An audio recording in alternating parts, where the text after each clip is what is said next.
Hello viewers, welcome to all. இன்றைக்கி current events topic என்னென்னு கேட்குறீங்களா? அதாங்க பிரசிடென்ஷியல் ரெஃபரன்ஸ், அதாவது குடியரசுத் தலைவருடைய கருத்து கேட்பு அதிகாரம். President can refer any question of law or fact of importance to the Supreme கோர்ட்டுங்க. Supreme Court can give its opinion, but it is not mandatory to follow it.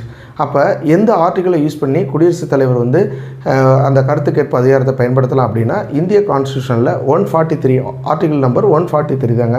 இதை யூஸ் பண்ணி குடியரசுத் தலைவர் இந்த கருத்து கேட்பு அதிகாரத்தை பயன்படுத்திக்கலாங்க. உங்கள்கிட்ட இன்றைக்கி கேட்கக்கூடிய கொஸ்டின் என்ன அப்படின்னு பார்த்தீங்கன்னா, இந்த கருத்து கேட்பு அதிகாரம் முதல்ல யார் குடியரசுத் தலைவராக இருக்கும் பொழுது எந்த கேஸில் பிரசிடென்ஷியல் ரெஃபரன்ஸ் கேட்டிருக்காங்க? இதுக்கான ஆன்சரை நம்மளுடைய கமெண்ட் பாக்ஸில் கமெண்ட் பண்ணுங்கள். இந்த பிரசிடென்ஷியல் ரெஃபரன்ஸ் சம்மந்தமான முழு வீடியோவும் நம்மளுடைய சேனலில் இருக்குது. அதை போய் பாருங்கள். எதுவும் சந்தேகங்கள் இருந்துச்சுன்னா கமெண்ட் பாக்ஸில் கமெண்ட் பண்ணுங்கள், லைக் பண்ணுங்கள், ஷேர் பண்ணுங்கள். மீண்டும் இன்னொரு காணொலியில் உங்களை சந்திக்கிறேன். தேங்க்யூ.